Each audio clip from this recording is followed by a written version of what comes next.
අපි ඊළඟ ගීතය හැටියට තෝරාගෙන තිබෙන්නේ ඉතාම වටිනා ගීතයක්.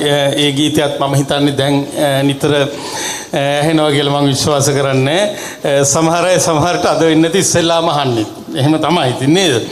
හැබැයි අපේ පසු කරගෙන ආපු සමාජය තුළේ අපිට මගහැරුණු ඉතාමත් විශිෂ්ට ගීත කවි සාහිත්‍යයක් අපිට තියෙනවා. ඒවා මගහැරගෙන ක්ෂණිකව අපි අපේ ගමනේ යනවා දකින්නකොට අපිට යම්කිසි දුකක් ඇති වෙනවා. ඇයි අපිට ඒවා මගහැරෙන්න කියන ගැටලුව ඇති වෙනවා. ලෝකේ වෙන රටවල එහෙම නැහැ. ලේසියෙන් එහෙම මගහැරෙන්නේ නැහැ. ඒ නිසා විශේෂයෙන්ම දැන් ඔබලා ගත්තොත් එහෙම ඇත්තටම ටිකක් මේ සාහිත්‍ය සම්බන්ධ කියන සියුම් කාරණා වලින් ටිකක් දුරස් වෙලා අධ්‍යාපනය ලබන දුරස් විෂයන් සම්බන්ධ අධ්‍යාපනය ලබන අය. එහෙම නේද? අපේ රටේ ඉන්නවනේ විශ්වවිද්‍යාල පද්ධතිය ඇතුළේ සිංහල කරන ළමයි කොච්චර ඉන්නවද? හැබැයි ඒ තත්ත්වය ඒකම තමයි. ඒත් ඒකම තමයි තත්ත්වය. එහෙම සියුම් කාරණා ජීවිතයෙන් අතරමං වෙලා තියෙන්නේ. ඒක ලොකු ප්‍රශ්නයක්. ඒ නිසා මම හරි කැමති මේ විශ්වවිද්‍යාල ආයතනයේ මේ ඉගෙන ගන්න විද්‍යාර්ථීන් ඔවුන්ගේ වෘත්තීය ලෝකයේ තුල ඔවුන් ඉතාමත් පරිපූර්ණ ජයක් ලබන්න ඕන. පරිපූර්ණ ජයක් ලබන්න ඕන. ඒකට මේ කාරණා මේ සම්ප්‍රදාය කියන එක නේද?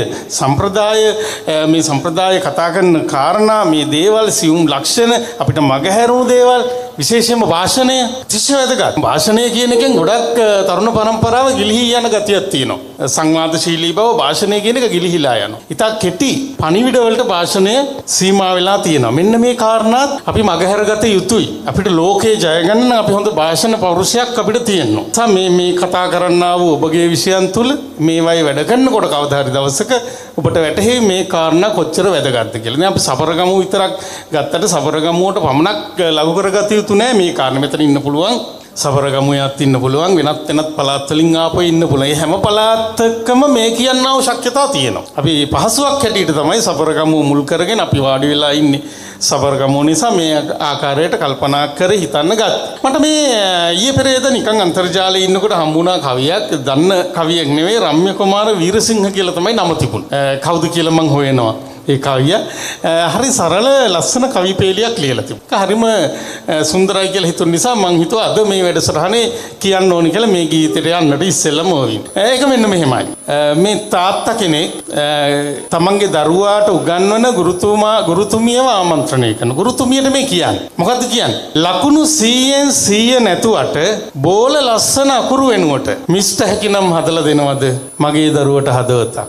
නීතියට අවනතව ඇජඹෙන අනුන්ගේ දුක ළඟදී උණු වෙන සහකම්පනය කියලා පිසායි අනුන්ගේ දුක ළඟදී උණු වෙන ගහට වැලකට ඇලක දොලකට ආදරය කරන පාසලෙන් හෙට එද්දි දරුවට මට නොවේයි මේ රටට ලෝකෙට මිස්ටර් හැකිනම් හදලා දෙනවද අලස කම්මැලි නැති මෙන්න මේ හදලා දෙන්න කියලා කියන අනාගතය තමයි අපිට අවශ්‍ය වෙලා තියෙන්නේ. මේක තමයි අපෙන් ගිලිහිලා යන කාරණේ. අපේ අධ්‍යාපන පද්ධතිය ඇතුළත විශේෂයි. ඒ ගැන අපි ගොඩක් හිතන්න ඕනේ, කල්පනා කරන්න ඕනේ. මේ අධ්‍යාපනයේ වටිනාකම් පිළිබඳව අපේ යුගයේ විශේෂම 70 80 කාලේ වගේ බොහෝ නිර්මාණ කෙරුණා. පුරාණ නිර්මාණත් සෑහෙන්න තිබුණා. මේ අධ්‍යාපනයේ තමයි සාමාන්‍ය මිනිසුන්ට ලෝකේ ජය ගන්න හොයාගත්තු හොඳම මෙවලම. කල සමාජයේ බෙදිලා තිබුණු සබරගම නෙවෙයි මුළු මහත් ලංකාවේම සමාජයේ බෙදිලා තිබුණු ආකාරය. මේ කාන්තාවට අකුරු ඉගෙන ගන්නත් කොච්චර සටනක් දෙන්න උනාද මේ සම අධ්‍යාපනය ලබා දෙන්න. ඉස්සර මට මතක් වෙනවා මර්වින් අපේ කිරියම්මා කියන චරිතය.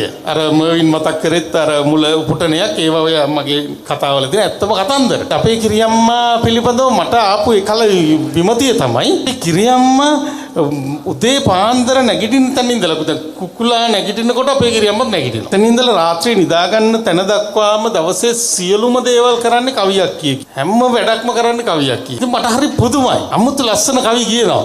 තරිකිට කුඳන් දෙන්න කුමන්ද දිරිකිට කඩන් කෝපි ලන්ද කින්න ඩිංගෝ ගිරා කැත්ත මේකිගේ කොණ්ඩේ කප. ඔය වගේ කවි මුළු දවසේම කියනවා. හරිම ලස්සනද කවි දහස් ගණනක් කියනවා. ඉතින් මං අහනවා කිරියම්මේ කොහොමද ඔය ඉගෙන ගත්තේ? මොකද අපේ කිරියම්ම ඉස්කෝලේ ගිහිල්ලා අයන්න පෙන්නලා ලොකුවට ලියලා පෙන්නුවත් දන්නේ නැහැ මේ අයන්න කියලා කියනවා. ඉතින් මට හරි පුදුමයි අවුරුදු 6 7 කාලෙදී අයන්නවත් දන්නේ නැති ඉස්කෝලේ ගිහිල්ලා නැති මේ ගමේ ඉන්න පුංචි ගෑනු කෙනෙක් කොහොමද කවි දහස් ගණනක් මතක තියාගෙන ඉන්නේ. ඉතින් මං අහනවා කිරියා මේ කොහොමද ඔච්චර කවි දන්නේ? එතකොට කියනවා මට ඔය මිනිස්සු කියනවා ඇහිලා මම මතක තියාගෙන. මං හිතන්නේ යමුතු මිනිස්සු జాතියක් වෙන්නේ නැති කියලා. නෑ ඒ සාමාන්‍ය මිනිස්සුම තමයි. ඒ කියන ඔක්කොම මතක තියාගෙන ඉන්නවා. ඉතින් ඔබ විශ්වාස කරනවා නම් යසෝදරාවත කියලා ජනකාව්‍යයක් අපේ තියෙනවා.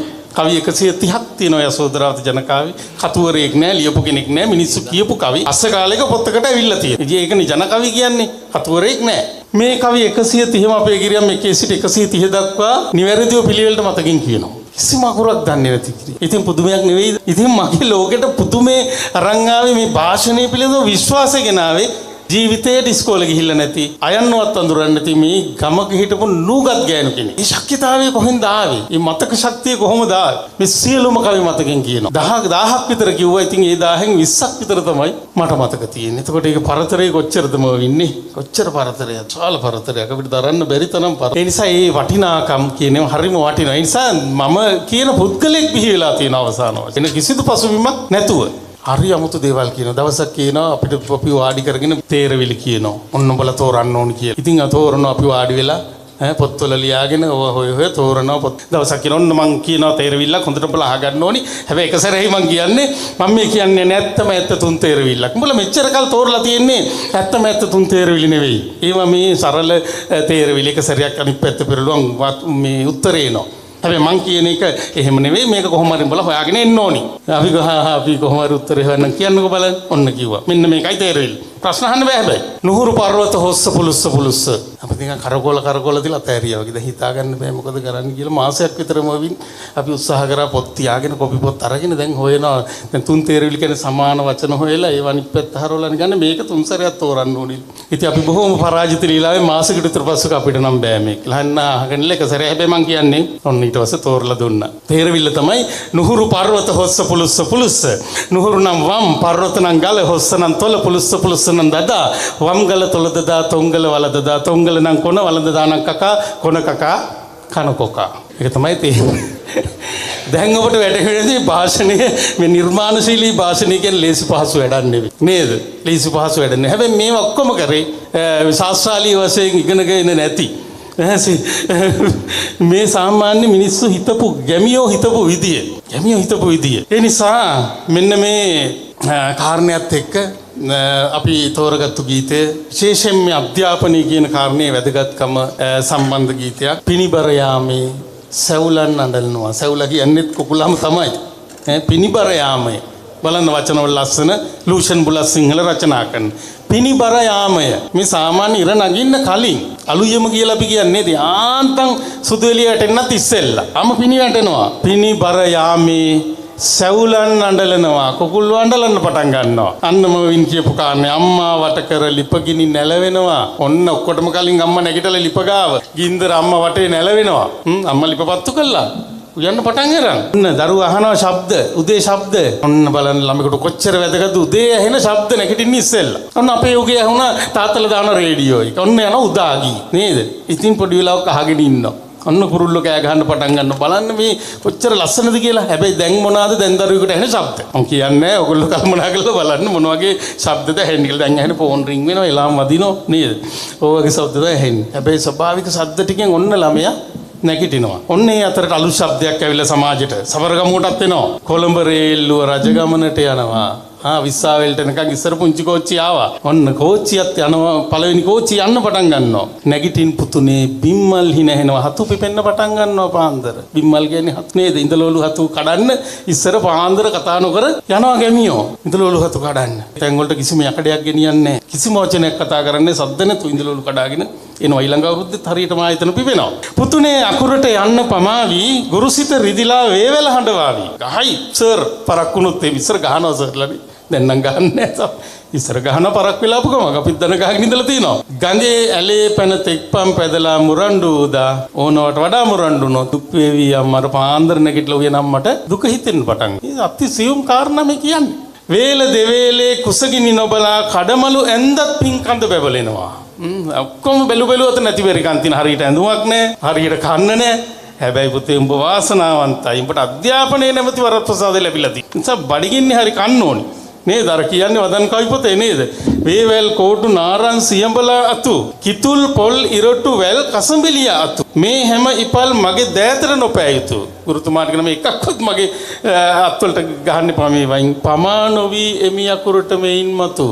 ඉස්සර ලොකුම ප්‍රශ්නේ තිබුණේ පරක්කු වෙන්නේ නැතුව ළමයි ඉස්කෝලේ යන්න. දැන් නම් එහෙම නෑ. දැන් වෙලාවට කොහොම හරි ස්කූල් වෑන් එක හරි වෙලාවට එකගෙන යනවා. කලට රුවන් වෙහි වස්සන තාලේ ශිල්ප උගත්දා නුඹ සක්විති වෙනවා. කොච්චර නැති බැරිකම් තිබුණත් ඔබ හරියට අධ්‍යාපනය කියන එක හරියට කරොත් නුඹ ශක්තිති කෙනෙක් වෙන එක නවත්තන්න කාටවත් බෑ. මේ අධ්‍යාපනයේ වටිනාකම සමාජයට වහවහ දෙන්න උවමනා 80 දශකයේ වගේ කාලේ ගුවන් විදුලියේ ඇහුණු ගීත. හැබැයි මේ අවශ්‍යතාවය තාම තියෙනවා. මේ අවශ්‍යතාවය කවදාවත් නැති වෙන්නේ නිසා මම හිතන්නේ සාමාන්‍ය පවුල් වලින් ආපු ඔබ අප වැනි අයට කිසිදු කොන්දේසියක් නැතුව තිබුණ එකම විශ්වාසය අධ්‍යාපනය පමණයි. අධ්‍යාපනය පමණයි.